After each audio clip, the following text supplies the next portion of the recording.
नमस्कार, शाम के 5 बजने को हैं। सीधे चुनावी राज्य गुजरात से आप देख रहे हैं दंगल। आपके साथ मैं हूं चित्रा त्रिपाठी। चुनाव में नारों की जय घोष तो अक्सर आप सुनते रहे हैं, लेकिन इस बार गुजरात के चुनाव में होटिंग भी लगातार बढ़ती हुई चली जा रही है। आपको बता दें, AIMIM के मुखिया असदुद्दीन ओवैसी कल सूरत में थे, चुनावी भाषण दे रहे थे। उसी समय उनके सामने मोदी मोदी के नारे लगने लगे और दूसरी तरफ काले झंडे भी उनको दिखाए गए। असदुद्दीन ओवैसी इस पर भड़के हुए हैं, भड़काऊ बयान भी उनकी ओर से लगातार दिए जा रहे हैं। लेकिन इन सब के इतर आपको ये भी बताते चले कि इस मुद्दे को लेकर बीजेपी पर लगातार वो आक्रामक हैं। इन सब के इतर आम आदमी पार्टी और कांग्रेस पार्टी ने भी अपनी पूरी ताकत झोंक कर रखी हुई है। लेकिन आपको बता दें, असदुद्दीन ओवैसी की ओर से EWS का मुद्दा भी उठाकर पिछड़ों दलितों को साधने की लगातार की जा रही है कोशिश, और इस मुद्दे पर बीजेपी को घेरने की कवायद उनकी ओर से लगातार जारी है। ओवैसी की ओर से बयान दिया गया, जिस पर बीजेपी की ओर से किया गया है पलटवार। बीजेपी ये कह रही है कि दरअसल असदुद्दीन ओवैसी अपने ही लोगों को बुलाकर खुद के खिलाफ नारे लगवाते हैं ताकि वो गुजरात चुनाव के दौरान चर्चा में बने रहें। अब दोनों के ही दावे में कितना दम है, ये सवाल महत्वपूर्ण हो जाता है। लेकिन गुजरात में जिस तरह की एंट्री मारकर असदुद्दीन ओवैसी ने एक तरफ नरोदा पाटिया मामले को लेकर वो लगातार आगे बढ़ने की कोशिश कर रहे हैं, तो वहीं दूसरी तरफ आपको ये भी बताते चले कि बिल्किस बानो के मुद्दे को उठाकर मुसलमानों का सबसे बड़ा हिमायती होने का वो दावा कर रहे हैं। असदुद्दीन ओवैसी किसकी वोट में लगाएंगे सेंध? क्या कांग्रेस पार्टी को करेंगे बड़ा नुकसान, या आम आदमी पार्टी को पहुंचाएंगे चोट, या फिर बीजेपी को लेकर जिस तरह से वो आक्रामक है उसकी मुश्किलें गुजरात चुनाव में बढ़ा देंगे, या फिर ओवैसी की ओर से जो दावा किया जा रहा है उस दावे का दम चुनावों के दौरान नहीं दिखेगा। कई ऐसे मुद्दे हैं जिसको लेकर आज सीधे इसी चुनावी राज्य गुजरात से दंगल में बड़ी चर्चा हम करने वाले हैं। लेकिन उसके पहले हमारी ये रिपोर्ट देखिए।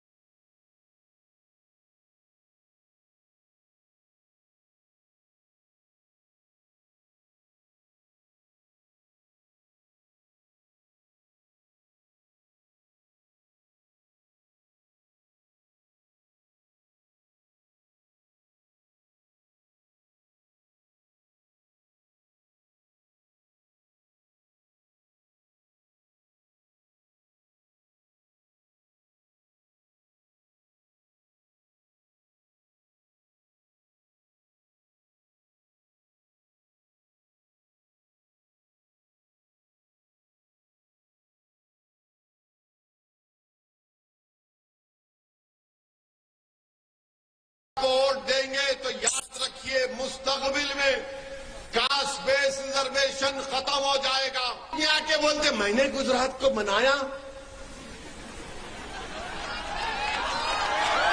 मैंने गुजरात को बनाया, आपने सबको बना दिया, आपने सबको बेवकूफ बना दिया। जिन्होंने बिल्किस का जिंदगी को बर्बाद कर दिया, बिल्किस की बेटी को खत्म कर दिया, उसकी मां की इज्जत लूट ली, उन लोगों को छोड़ दिया भाजपा ने।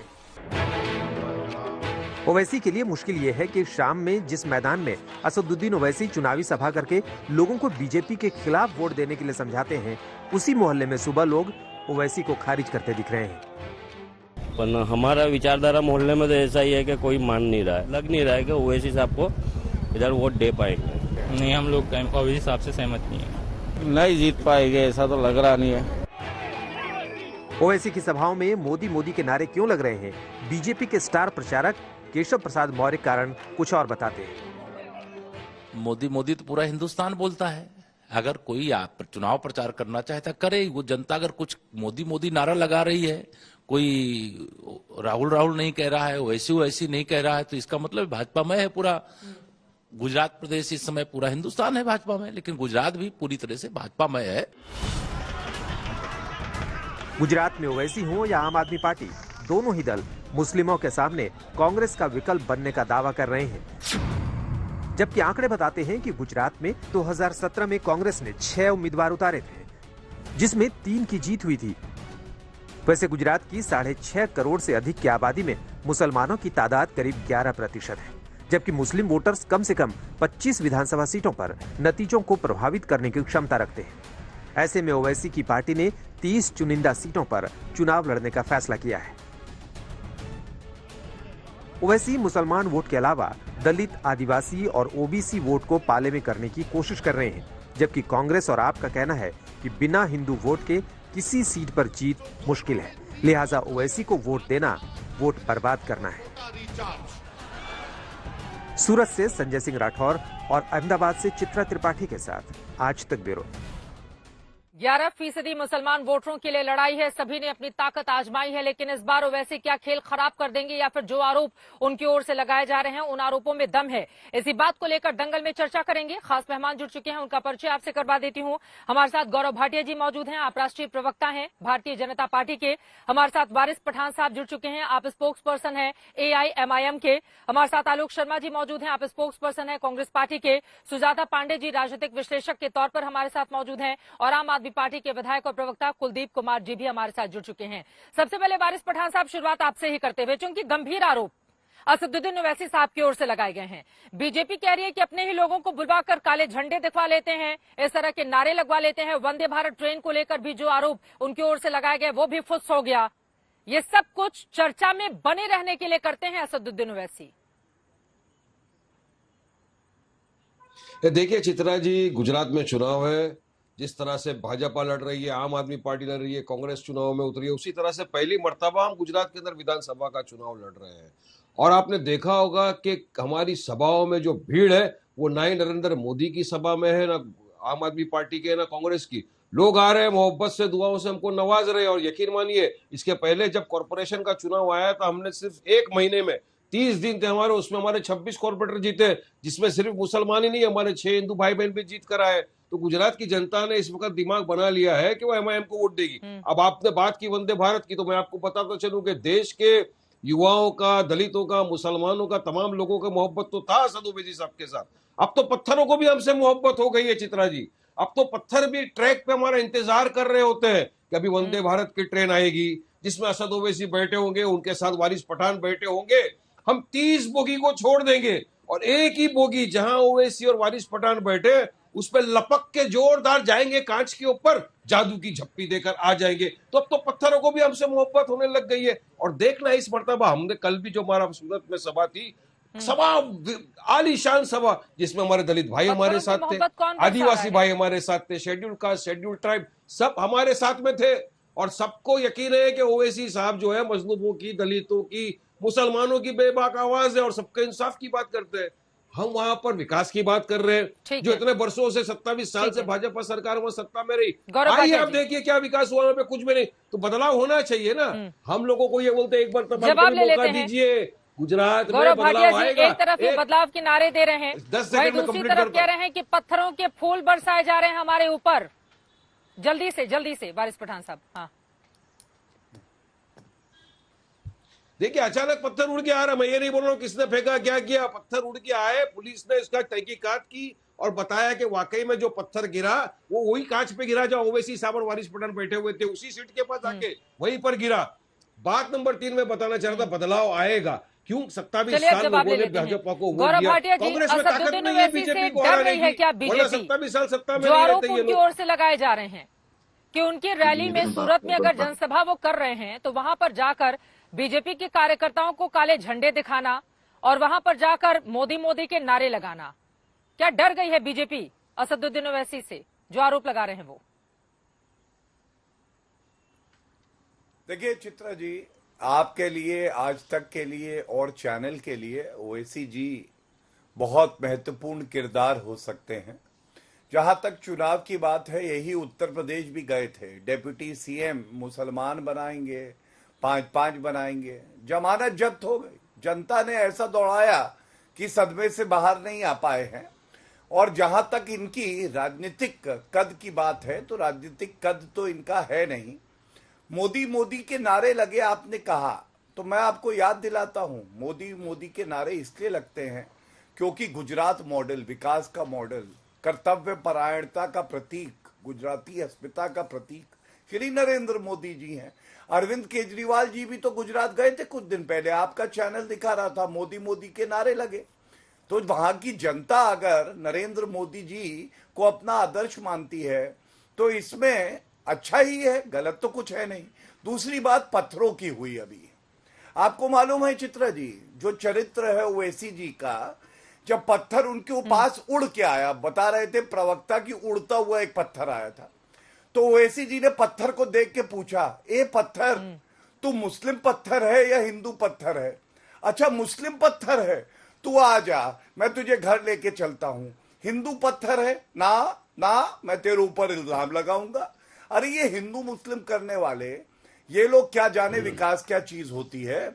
और मैं आपको एक बड़ी बात बताता हूं, देखिए काले झंडे तब दिखाती है जनता जब वो जानती है कि हैदराबाद से असदुद्दीन ओवैसी का जहर अब गुजरात की तरफ अग्रसर हुआ है। जनता नहीं चाहती कि ये जहर वहां आए और इसलिए जनता इनको जवाब दे रही है। अरे विकास पे तो कुछ बोलोगे नहीं, बुचर खाने बढ़ा देंगे। इनका इलेक्शन का एजेंडा चित्रा जी ये है कि हम स्लॉटर हाउस बढ़ाएंगे। अभी इन्होंने बात करी, मैं एक सवाल पूछना चाहूंगा। अरे भैया, अरे गणपति बप्पा मोरया बोला था तुमने, 2 साल गायब हो गए थे, संविधान तुमने पढ़ा नहीं, ओवैसी जी ने शपथ हिंदू मुस्लिम क्यों करते हो भाई? विकास की बात करो, मेडिकल कॉलेज की बात करो, एम्स हम वहां पे लाए उसकी बात करो, विद्यालय बने उसकी बात करो, वो बात नहीं करेंगे। केवल हिंदू मुसलमान। और गुजरात की जनता बहुत समझदार है। अंत करूंगा कह के, केवल हिंदू मुसलमान करती है क्या असदुद्दीन ओवैसी की पार्टी? जी मुझे जवाब देना है इनको। जी जी हाँ बोलिए। ये कितना झूठ बोलोगे? मैं आ रही हूँ, उनकी बात पूरी हो जाए। आलोक जी उसके बाद मैं फौरन आपके पास आऊंगी। गौरव जी की बात पूरी हो जाए। पूरी तरह से गौरव भाटिया झूठ की बुनियाद पे अपनी चित्रा जी मैं एक मिनट, वारिस भाई एक मिनट अपनी बात पूरी कर लूं। सुबह में खड़े हो जाते हैं ट्रैक पैंट और टी शर्ट पहनकर, दिखाते सनराइज, मॉडलिंग के फोटो डालने चले जाते हैं। इनको सीरियस नहीं है, इनको विकास की फिक्र नहीं है। ये सिर्फ और सिर्फ मुद्दा, राम जन्मभूमि मुद्दा तो चला गया इनका, तो इलेक्शन के पहले यूसीसी लेके आ गए। बताइए क्या आपने काम किया विकास का, क्या बात किया विकास का आप लोगों ने? अरे आप भी तो मुस्लिम तुष्टीकरण की नीति क्या नहीं अपना रहे हैं? हम हमारे दलित भाई, एसटी साहब भाई, की ओर से हर SC मंच पर इस तरह की बातें रखी जाती हैं। वारिस पठान जी, नहीं कौन बड़ा हिंदू का होड़ लगा हुआ है? कौन बड़ा हिंदू है उसका होड़ लगा हुआ है? चित्रा जी, मोदी जी जाते हैं दिवाली मनाने, जबकि 140 करोड़ जनता के प्रधानमंत्री है, देश के प्रधानमंत्री है, संविधान की शपथ लेते हैं और दिवाली मनाते हैं। उसके बाद में छोटा रिचार्ड जब एक आया है दिल्ली का सीएम, हमने उसका नाम रखा है छोटा रिचार्ड, वो उससे 2 कदम आगे है। मुसलमानों के वोट चाहिए, सेक्युलर वोट चाहिए, मगर उनको सवाल कर दो बिल्किस बानो पे मुसलमानों पे, तो उनके पास जवाब नहीं है, जवाब नहीं देना है उनको। तो गुजरात की जनता इस मर्तबा सबको जवाब देगी। एक सवाल पूछना चाह रहे हैं आलोक जी, उसके बाद में फौरन आपके पास आऊंगी। ठीक है वारिस साहब, एक बार वो आपसे कुछ सवाल पूछना चाह रहे हैं, एक बार सवाल सुन लीजिए फिर आप जवाब दीजिएगा। गौरव जी जल्दी से। हाँ सुनिए, ठीक है, ओके। वारिस भाई आप तो एक अधिवक्ता हैं, sunrise, happy sunrise T shirt और ट्रैक पैंट में फोटो निकाल के डालना है बस खाली आपको। ये लीजिए, विकास के लिए काम करो, मॉडलिंग के फोटो डालना बंद करो। ये कौन से पत्थर को ले आए हैं? बात पूरी हो जाए वारिस साहब, उनकी बात पूरी हो जाए उसके बाद आप बोलिए। कौन सा पत्थर है? सुनाई नहीं देता, इनकमिंग बंद है क्या पत्थर की? सुनिए, आप तो पेशे से वकील हैं, मैंने तो यही सुना है, आप बताते भी हैं। वारिस भाई ये बताइए, यूसीसी से आपको आपत्ति है, एक वकील होने के नाते बताइए, संविधान के किस अनुच्छेद में यूनिफॉर्म सिविल कोड है? एक वकील से पूछ रहा हूं, बताइए। संविधान में है ना, जो संविधान भारत का है या पाकिस्तान का संविधान पढ़ रहे हैं आजकल? बताइए। आर्टिकल 29 जो संविधान है, ये देखो गौरव भाटिया, आर्टिकल 29 क्या बोलता है जरा मैं आपको ये लीजिए 10 सेकंड के अंदर पढ़ के सुना भी दूंगा। अरे आर्टिकल 44 में है भैया, अनुच्छेद 44, ये भी नहीं पता। Protection of interest of minorities है, बताइए अब आप। अनफेटर्ड राइट है, फंडामेंटल राइट है, ये भी नहीं पता। राइट दिया गया है आर्टिकल 29 बता रहे के अंदर, वो आप मेरा अरे उस किताब को पढ़ लिया करिए आगे। वो मिस्टर गौरव भाटिया अचार खाने के लिए नहीं है, अरे पढ़ गया है भारत का। अच्छा मेरा एक सवाल का जवाब दे दो, मैं अपनी बात बंद कर दूंगा। यूसीसी आपको लाना है ना, यूसीसी आपको लाना है। सुनिए मेरी बात गौरव भाटिया, आपको एक लॉयर हो ना? नहीं, पहले मैं सुनिए, मैं भी समझ में आ रहा है, मुझे किसी ने बोला लॉयर छोड़िए, आपने अनुच्छेद तो मैं भी आपको सवाल कर रहा हूँ एज ए लॉयर नहीं है, मैं तो हूँ लॉयर। सवाल तो सुनिए, सवाल से भाग क्यों रहे? सवाल से क्यों भाग रहे हैं आप? सवाल से क्यों भाग रहे? सुनिए मेरा सवाल सवाल। से भाग चलो रहे हैं। गौरव आपने भाटिया, तो आज सिद्ध मुझे कर दिया हिमाचल प्रदेश कि के आप अंदर संविधान 1 पढ़ते ही एकड़ नहीं हैं। एग्रीकल्चर लैंड लेना इसीलिए है, कह रहे हैं। एप्पल का बागान मुझे खरीदना है। क्या मैं खरीद सकता हूँ संविधान हिमाचल प्रदेश में? पढ़िए। मैं हिमाचल का नागरिक नहीं हूँ। गुजरात पे मुझे चर्चा हिमाचल पहुंच 118 गए। टेनेंसी ठीक एक्ट है, के अब तहत थोड़ा मैं आगे वहाँ पे बढ़ते नहीं हुए, खरीद ठीक है, सकता। आलोक शर्मा जी को मुझे भी खरीदना मैं है, डिबेट में वो लेकर पेपर आऊंगी। चलिए, ठीक है, हमारी ओके, लेना है, ठीक बताइए है। मुझे। दोनों से ये बताइए सवाल मुझे, होगा क्या कि करेंगे समान उस्ताद नागरिक उस्ताद? संहिता में दिक्कत क्या है 118 आपको? टेनेंसी एक्ट ठीक का है, क्या करेंगे गौरव भाटिया? AIMIM को समान नागरिक संहिता से आखिर इतना ज्यादा परहेज क्यों है? और सवाल गौरव भाटिया जी आपसे भी पूछे मेरा जाएंगे मुझे कि नहीं क्या बोलने राज्यों देंगे को चित्रा जी, वास्तव तो फिर में मैं भी पूरा चिल्लाऊंगा इनसे। अधिकार है भद्रवाज रखता कि हूँ बिना इस बार। केंद्र की मैं मंजूरी उत्तर के या दूंगा। मदद आप के पूछिए, वो मैं अपने उत्तर अपने देने के राज्य लिए में ही आया अपने हूं अपने चित्रा। तरीके से समान नागरिक संहिता लागू कर पाए? इस पर मैं लौटूंगी, लेकिन एक बार आलोक शर्मा जी का रुख करते हुए, बहुत देर से वो इंतजार कर रहे हैं। आलोक शर्मा जी, ओवैसी साहब जितने आक्रामक हैं, उससे क्या कांग्रेस पार्टी को झटका लग सकता है? क्योंकि अगर हम देखें पिछले 25 सालों के इतिहास को उठाकर तो सबसे अच्छा प्रदर्शन आप लोगों का 2017 में रहा था। भले ही विपक्ष में रहे हों, लेकिन 77 सीटें आप लोगों ने जीती थी। लेकिन असदुद्दीन ओवैसी के आक्रामक चुनावी प्रचार की वजह से क्या मुस्लिम वोट उधर शिफ्ट हो सकता है और इसका डर है कांग्रेस पार्टी को? आलोक जी। देखिए, कांग्रेस पार्टी कभी डर में नहीं रहती और कभी भी कांग्रेस पार्टी बी और सी टीम से नहीं डरती है। इतना जरूर है कि ओवैसी साहब जो हैं वो पूरी तरह से बीजेपी के इशारे पर काम करते हैं।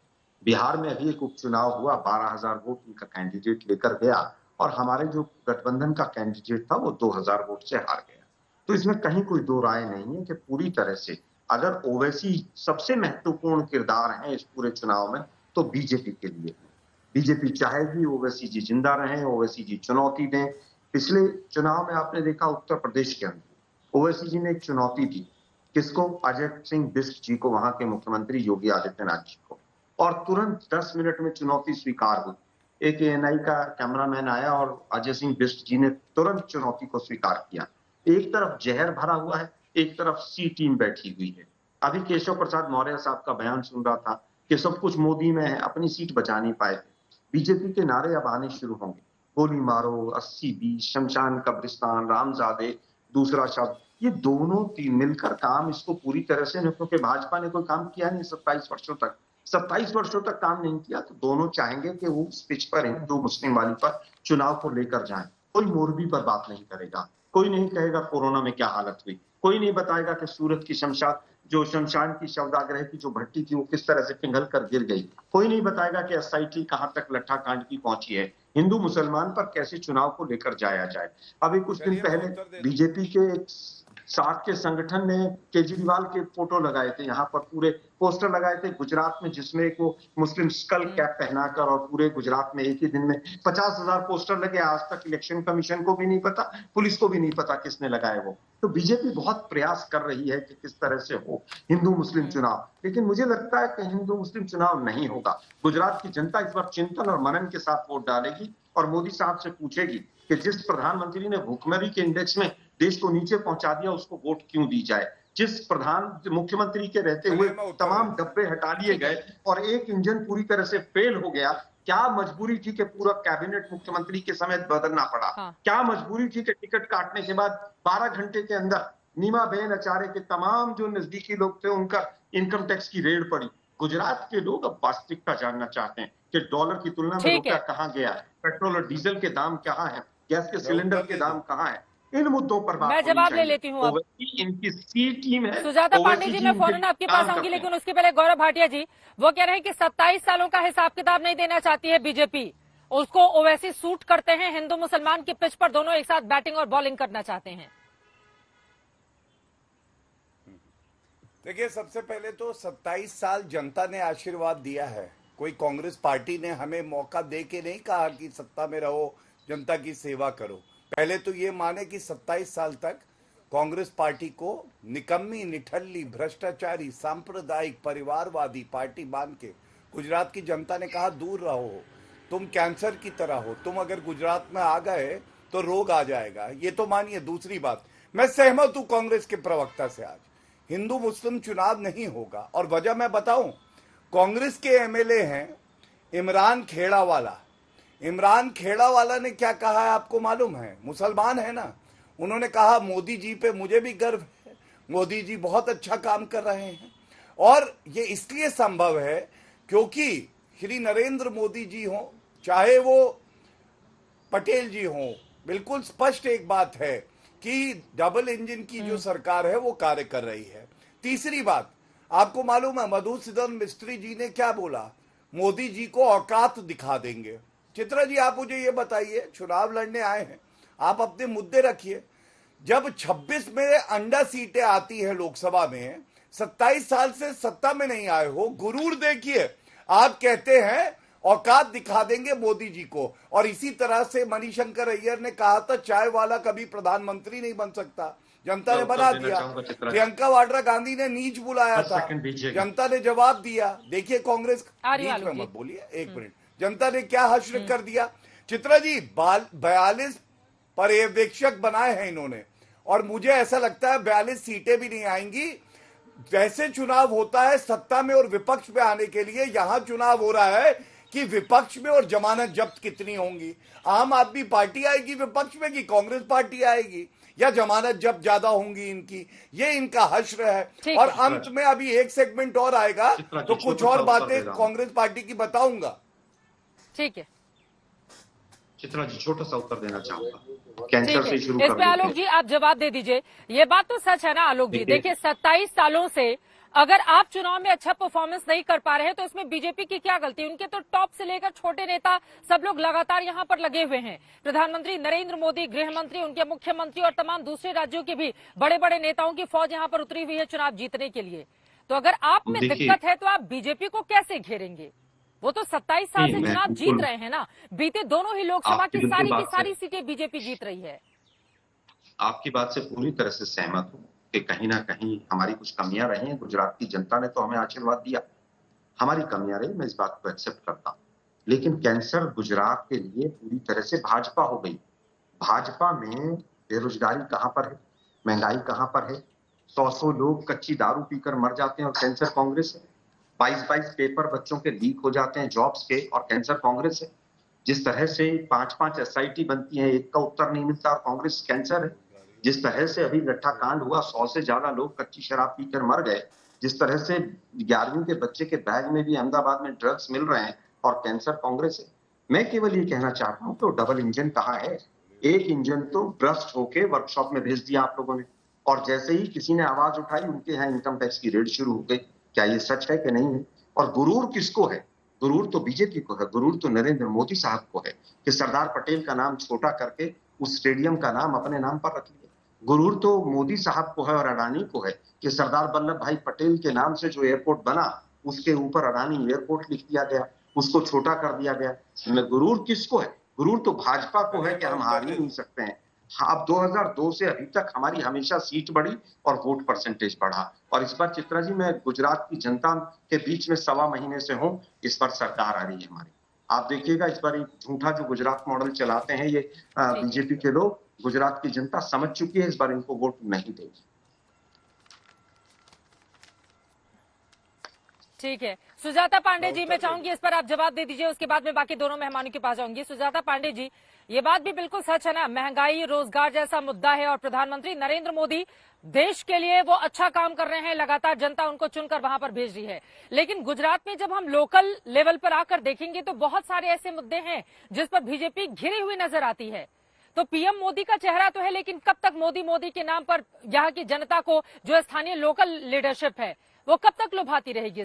सड़कों का हाल देख लीजिए, पहले और आज के मुकाबले में काफी बड़ा फर्क नजर आता है। दूसरे तमाम ऐसे कई मुद्दे हैं जिस पर बीजेपी घिरी हुई नजर आती है। तो हमेशा मोदी के नाम पर तो कब तक वोट पाते रहेंगे गुजरात में और कहते रहेंगे मोदी है तो मुमकिन है? देखिए चित्रा जी, ये तो फैसला मैं और आप या पैनल में बैठे हुए लोग नहीं करेंगे। ये वो फैसला वो करेंगे जो मतदान करते हैं, ये जनता फैसला करती है। एक लोकतांत्रिक संरचना में एक नेता की लोकप्रियता और एक पार्टी की लोकप्रियता का सबसे बड़ा मानक यही होता है कि वो कितने चुनाव जीतता है। जनता का विश्वास उसके चेहरे पे और उसके नैरेटिव पे कितनी देर तक टिका रहता है। मुझे लगता है इसमें तो जो जितने पैनलिस्ट बैठे हुए हैं उनमें किसी को ये संशय नहीं होगा कि 27 साल से बीजेपी गुजरात में शासन में है और प्रधानमंत्री सिर्फ गुजरात के एक बहुत ही सक्सेसफुल विकास पुरुष के रूप में उभरे जब वो वहां के मुख्यमंत्री थे, और आज प्रधानमंत्री के रूप में भी 10 साल पूरे करने जा रहे हैं। तो इसमें तो ये तो अब जनता पे छोड़ दीजिए कि जनता क्या डिसाइड करे। लेकिन जहां तक ये मुद्दे की बात हो रही चित्रा जी, यहाँ पे मैंने AIM को सुना और कांग्रेस को सुना। तो AIM की जो तीनों मुद्दे हैं, मुद्दे से पहले शायद ये थोड़ा बताना जरूरी रहेगा कि जो गड़े मुद्दे वो उखाड़ रहे हैं 2002 के दंगों के बाद, उसकी स्थिति क्या है। अगर हम 2002 के दंगों के बाद जो चुनाव हुए, और वैसे जगहों पे भी चुनाव हुए जहां पे मुस्लिम आबादी का प्रतिशत, जो गुजरात की आबादी है मुसलमानों की, उसकी से ज्यादा थी, वहां पे बीजेपी के कितनी परसेंटेज सीटें आई और कितने प्रचंड बहुमत से वो आए। तो ये नैरेटिव तो जनता नहीं, और वो जनता कोई हिंदू नहीं थी, वो मुसलमान बहुल्य वाली जनता थी जिसने ये बताया कि नहीं, जिसको तुम सांप्रदायिक चेहरा बता रहे हो, जिसको तुम मौत का सौदागर बता रहे हो, हम उसी पे अपना विश्वास मत देते हैं। तो ये जो नरोदा का जो मुद्दे उखाड़ रहे हैं, वहां से भी आज भी बीजेपी ही जीतती आई है। तो मुझे लगता है जनता जनार्दन सबसे बड़ी गवाह है, सबसे बड़ा साक्ष्य है कि प्रधानमंत्री क्या काम बोलता है। दूसरी चीज जो ये बात कर रहे हैं आरक्षण की, शायद प्रवक्ता ये जानते नहीं कि EWS आरक्षण का जिसका वो विरोध कर रहे हैं, इनको लगता है सिर्फ हिंदू और शायद फॉरवर्ड कास्ट के लोगों के लिए ही। नरोदा पाटिया का आपने जिक्र कर लिया है। आपको पता है कि इस बार बीजेपी ने किसको टिकट दिया है? नरोदा पाटिया से उस व्यक्ति जो कि गुनहगार था, जिसने जेल की सजा काटी, उसकी बेटी को बीजेपी ने चुनाव में उतारा है। देखिए विपक्षी पार्टियां हमलावर हैं। क्या बीजेपी क्या चाहती है? बिल्किस बानो के गुनहगारों को रिहा कर दिया जाता है। यहाँ नरोदा पाटिया के दोषी के बेटे को टिकट दिया जाता है। इसके जरिए क्या हिंदू ध्रुवीकरण की कोशिश नहीं की जा रही है बीजेपी की ओर से? हिंदू ध्रुवीकरण की कोशिश की जा रही है या नहीं की जा रही है, मुझे लगता है कि हमारी जनता और गुजरात की जनता काफी समझदार है। वो अपने मतों से, अपने वोट से ये बात साबित करेगी कि किसका नैरेटिव सही है और वो किसको किस तरीके से देखती है। जहां तक दूसरी बात में जो आरक्षण की बात कर रही थी, तो शायद ये बता देना सही होगा कि EWS आरक्षण में सिर्फ हिंदुओं को फायदा नहीं होता, फॉरवर्डों को फायदा नहीं होता, यहाँ पे मुसलमान और दूसरे जातियों को ही फायदा होता है। जहां पे जो गरीब है, ये गरीबों के लिए आरक्षण, इसको कहा जाता है इकोनॉमिकली वीकर सेक्शन। इसमें ये नहीं कहा जाता कि फॉरवर्ड क्लास सेक्शन और रिजर्वेशन। तो ये जानना जरूरी है। जहां तक मुसलमानों की बात है चित्रा जी, अगर आप आज तक का भी पैटर्न देखेंगी कि जहां पे 182 सीटों में से 53 सीटें ऐसी हैं जहां पे मुसलमान जो मतदाता है वहां पे एक निर्णायक भूमिका निभाते हैं, वहां पे भी बीजेपी जीतती आई है। उसका कारण 30 सेकंड ऐसी है जिस पर निर्णायक भूमिका निभाते हैं जो मुसलमान हैं। इसी वजह से ओवैसी की पार्टी ने 30 लोगों को चुनावी मैदान में उतार दिया है ताकि उनके वोटरों को अपनी तरफ की जा सके। लेकिन सीधे मैं गौरव भाटिया जी, मैं आपके पास आऊंगी, चूंकि अगर पिछले 5 चुनावों का आंकड़ा हम देखें 1995 के बाद, तो 2002 को अगर हम छोड़ दें तो बीजेपी का ग्राफ गिरा ही है और कांग्रेस का धीरे धीरे ही सही लेकिन बढ़ा है। उस सवाल के साथ मैं लौटूंगी, लेकिन उसके पहले जनता को किसने बोला आपको 30 सीट लड़ा रहे ओवैसी? किसने बोला? ठीक है, आप बता दीजिए, मेरे पास वो आंकड़ा है, आप बता दीजिए कितनी। अरे आप नाराज मत होइए, आप बैठे हुए हैं वारिस पठान जी, एक सेकंड। मिस्टर वारिस पठान, एक सेकंड सर, आप बैठे हुए हैं, आपके सामने मैं बोल रही हूँ। मेरे पास जो आंकड़ा है, एक सेकंड सुनिए मेरी बात, मेरे पास जो आंकड़ा है आप सच बता दीजिए, आप सच बता दीजिए ना। अगर आपको लग रहा है कि मेरा आंकड़ा गलत है, आप सच बता दीजिए। यहाँ पर ऐसा तो है नहीं कि मैं अपनी बात कहकर निकल जाऊंगी, इतना भड़कने की जरूरत नहीं है। लेकिन मेरा सवाल सुनिए, EWS कोटे का जिक्र यहाँ पर किया है सुजाता पांडे ने। मैं आपसे सीधे पूछना चाह रही हूँ, EWS कोटे से AIMIM को क्या दिक्कत है? अगर गरीबों को आरक्षण मिल रहा है, क्या गरीबों को आरक्षण भी नहीं मिलना चाहिए? क्या गरीब घर का बेटा पढ़ाई लिखाई नौकरी पाने के योग्य नहीं है? क्या गरीब हमेशा गरीब बने, इसकी व्यवस्था की जानी चाहिए इस देश के भीतर? EWS को लेकर किस बात की दिक्कत है आपको? किस बात की दिक्कत है? ये भाजपा और RSS वाले तो आरक्षण को खत्म कर, भाजपा और RSS वाले मिलकर आरक्षण को ही खत्म करना चाहते हैं। और मैं आपको एक चीज बता दूं, भाजपा हार रही है बुरी तरह से गुजरात, इसका प्रमाण यहाँ पर बैठकर उनके प्रवक्ता जो है गौरव भाटिया ने दे दिया। मैंने उनको सवाल किया, उनमें इतनी हिम्मत नहीं है कि मेरी आंखों में आके डाल के मेरे सवाल का जवाब दे। यहाँ देख रहे हैं, वहाँ देख रहे हैं, उधर देख रहे हैं, इधर देख रहे हैं, जनता ने देख लिया कि हार रही है, गरीब हमेशा गरीब बना रहे। अब आप या तो मुझे AWS पर बोलने जवाब दो या दीजिए, आप आप बोले या आइएगा गौरव बीजेपी भाटिया पर, बोले। पूरा मौका दूंगी मैं आपको, आपसे ही शुरुआत मैंने की थी। AWS पर बोलिए ना। नहीं नहीं नहीं, AWS पर बोलिए पहले। देखिए यहाँ पर असदुद्दीन ओवैसी की ओर से जो बातें कही गई हैं, मैं यहाँ पर बता देती हूँ। आरक्षण सूरत में चुनावी जनसभा में उन्होंने कहा कि बिल्कुल, मैं हर बात AWS का आपकी जवाब देने कानून को मोदी तैयार हूं। सरकार का धोखा है। मैंने पार्लियामेंट में इसका विरोध किया था। ये आर्थिक रूप से कमजोर लोगों के लिए नहीं बल्कि अपर कास्ट का कानून बनाया गया है। गरीब आदिवासियों और गरीबों के साथ धोखा है। गरीबों के लिए बनाया गया है ना। गरीब हमेशा गरीब रहे, गरीब हमेशा गरीब रहे। अगर उसको नौकरी मिल जा रही है तो दिक्कत हो रही है आप लोगों को। ओवैसी साहब ने ईडब्ल्यूएस जो ये था उसके खिलाफ पार्लियामेंट के अंदर भी विरोध किया था ओवैसी साहब ने, क्योंकि हमको पता है उससे अपर कास्ट को सिर्फ फायदा होने वाला है, गरीबों का कोई फायदा नहीं होने वाला। ये तो सरकार जो आई है भाजपा आरक्षण ही खत्म करने की बात करने वाली है। विरोध है। आप सुनिए ना मेरी बात, आप सुनिए। मैंने यूसीसी के ऊपर सवाल किया था चुनाव के पहले, यूसीसी ला रहे, मेरे सवाल का जवाब क्यों नहीं दिया? मेरा सवाल सिंपल है, कर मुझे AWS पर रहिए। आप बोलेंगे तो मैं नहीं बोलता हूँ। चित्रा जी आप बोल लीजिए। गरीबों को आरक्षण मिलना चाहिए या नहीं मिलना चाहिए? मेरे सवाल, अरे आप भड़किए मत, मैं पूछ रही हूँ AWS पर। अगर आप अपनी बात रख रहे हैं तो आप बताइए गरीबों को आरक्षण मिलना चाहिए या नहीं मिलना चाहिए? कल ओवैसी साहब ने भरी जनता के सामने 2 बोतलें जिसमें पानी भरी हुई थी उनका उदाहरण देते हुए कहा कि एक बोतल के अंदर दलित भाई है, आदिवासी है, ST है, उनको इतना % आरक्षण मिलेगा, और एक ये बोतल है जिसमें EWS के लोग हैं, जिसके अंदर आप सिर्फ अपर कास्ट जो है जिनका पगार उतना है उसको ही सिर्फ आप आरक्षण देने की बात कर रहे हो। तो ये कहां से सबका साथ हुआ, कहां से इक्वालिटी हुई? पूरी तरह समझाए। आपको भी पता है वारिस पठान कोई चीज भी जो बोलता है फैक्ट की बुनियाद पे बोलता है, पूरे एविडेंस के साथ बोलता है, लेकिन वारिस पठान को जवाब क्यों नहीं मिल रहा है?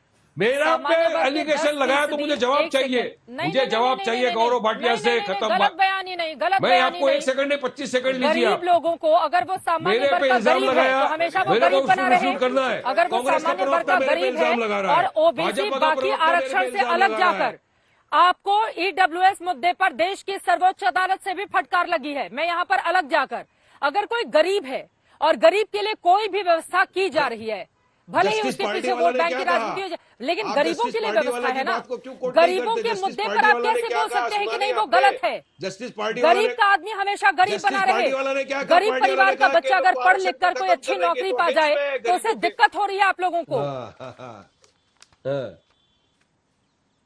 हमको कोई की दिक्कत नहीं है। हम तो सबका साथ, सबका विकास, सबका विश्वास जो है ना जुमला, उसके खिलाफ बात करेंगे। पहला तुम्हारा वो तो बताओ इंटेंशन, नियत में खोट है तुम्हारी। गौरव भाटिया जी सवाल का जवाब नहीं दे रहे। जरा सा मेरी तरफ से सवाल करें ना।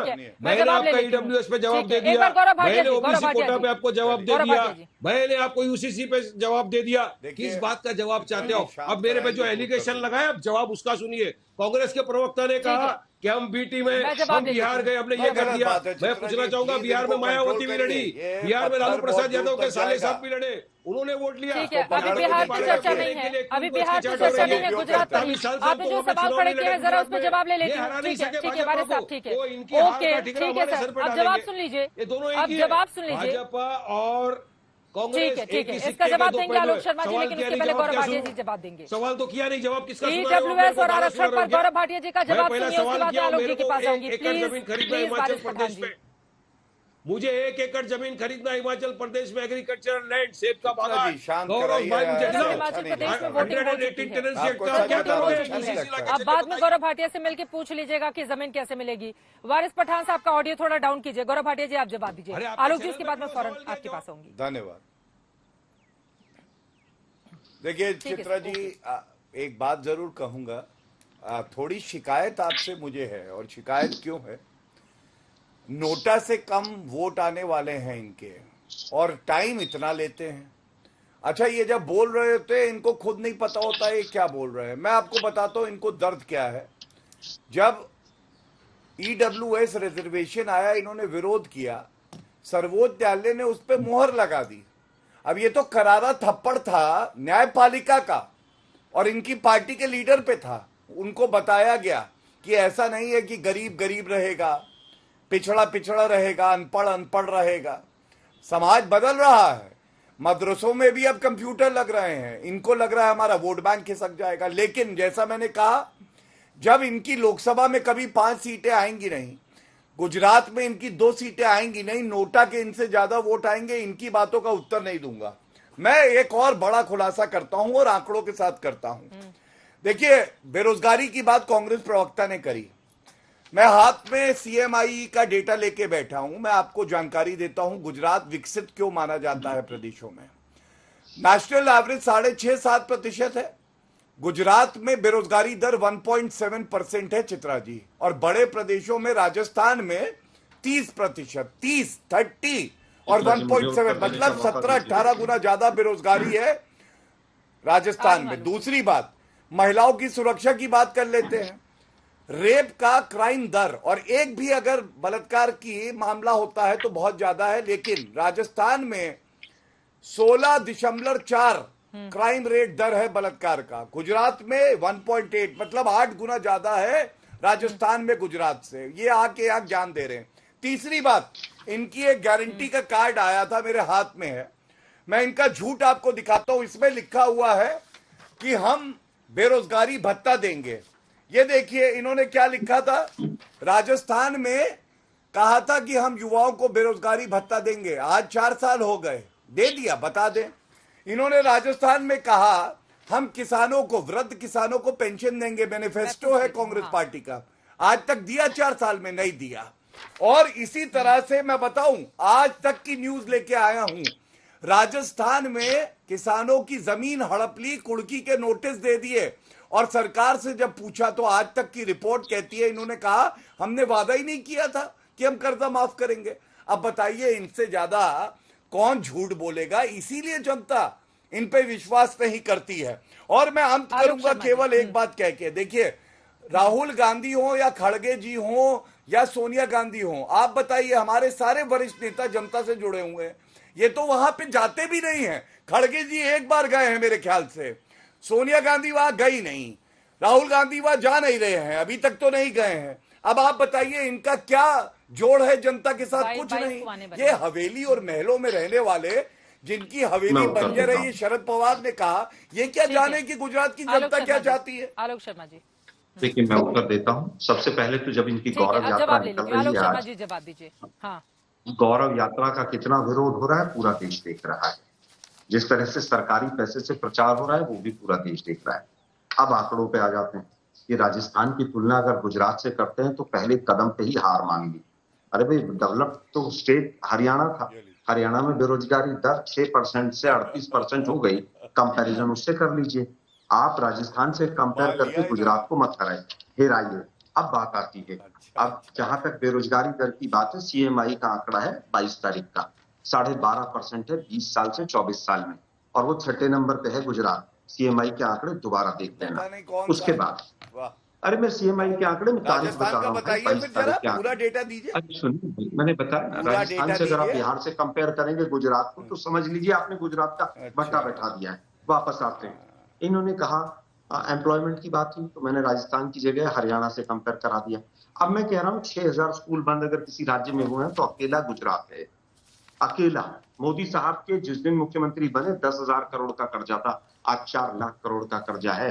इतने गुना 40 गुना कर्जा केवल गुजरात से बढ़ा है, और भाजपा के भ्रष्टाचार की नीतियों की वजह से बढ़ा है। यहाँ पर देखिए, मोदी साहब के आने के बाद एक भी मेडिकल कॉलेज सरकारी नहीं बना है। अटल जी के समय पर केवल एक कॉलेज बना था भुज में, वो भी प्राइवेट कंपनी को दे दिया गया है।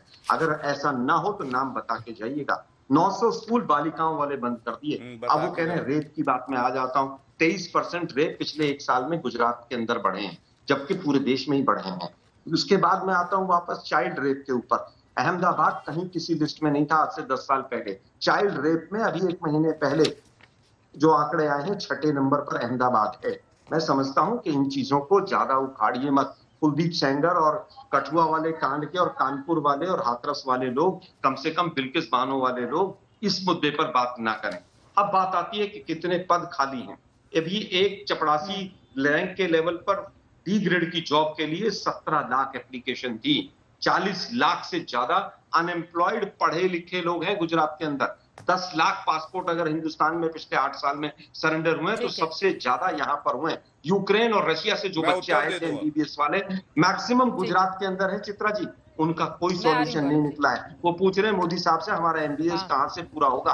आत्महत्याओं की दर 25% गुजरात में बढ़ी है कोरोना के बाद, और ये बात करते हैं वो मोरबी का मुन्ना भाई MBBS वाला हॉस्पिटल भूल गए, जिसमें रातों रात चद्दर बदली जा रही थी और जिस तरह से वहां पर सूरत बदले गए, वो सूरत का शमशान बिल्कुल सूरत की जो हालत थी और कोरोना की वो भूल गए। आपके प्रदेश अध्यक्ष रेमडेसिविर इंजेक्शन का जिस तरह से कालाबाजारी करते हुए पकड़े गए थे वो भूल गए थे आप लोग। आपकी हालत ये ठीक है, अब मैं जवाब ले लेती हूँ। गौरव भाटिया जी, उनके तमाम सवालों पर आप जवाब दीजिए। और इसी के साथ ही साथ गौरव भाटिया जी, मैं चाहूंगी कि जरा वो आंकड़ा दिखाइए पिछले कई चुनावों का जो प्रदर्शन रहा है। गौरव भाटिया जी, क्या ये आपके लिए चिंता का विषय हो सकता है? देखिए, 1995 में बीजेपी 121 सीटें जीतती है, 45 सीटें जीतती है कांग्रेस। 1998 में 117 सीटें बीजेपी जीतती है, 53 जीतती है कांग्रेस। 127 2002 में जब चुनाव होते हैं गुजरात दंगों के बाद, सबसे ज्यादा अब तक की सीटें हासिल करती है 127 बीजेपी और उस समय 51 कांग्रेस।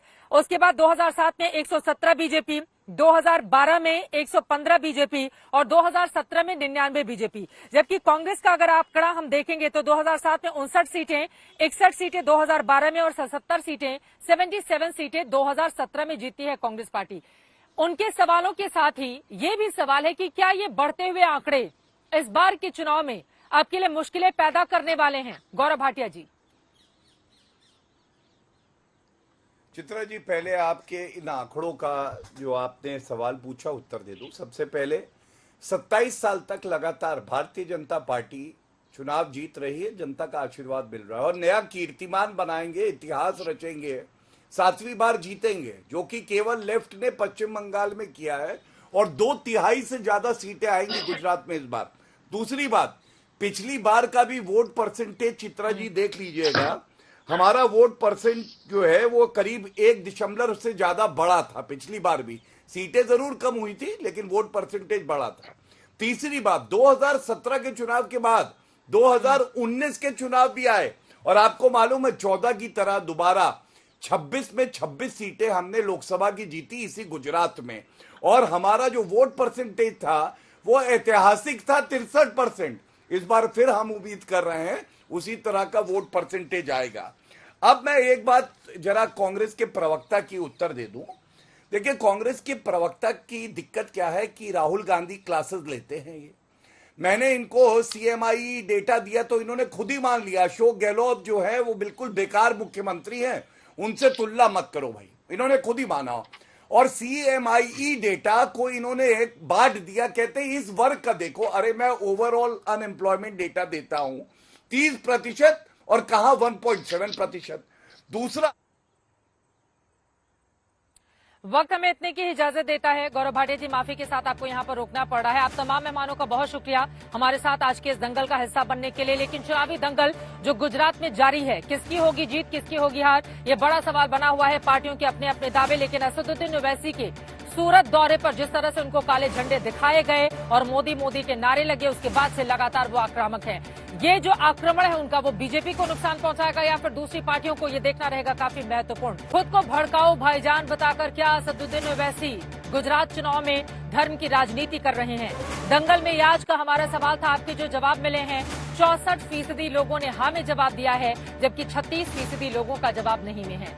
अब जैसे जैसे चुनावी तारीखें नजदीक आएंगे, मुद्दे कौन से हावी होते हुए चले जाएंगे, इस पर रहेगी आज तक की नजर। इसी के साथ गुजरात से दंगल में अभी के लिए बस इतना ही। देश और दुनिया की तमाम खबरों के लिए आप देखते रहिए आज तक।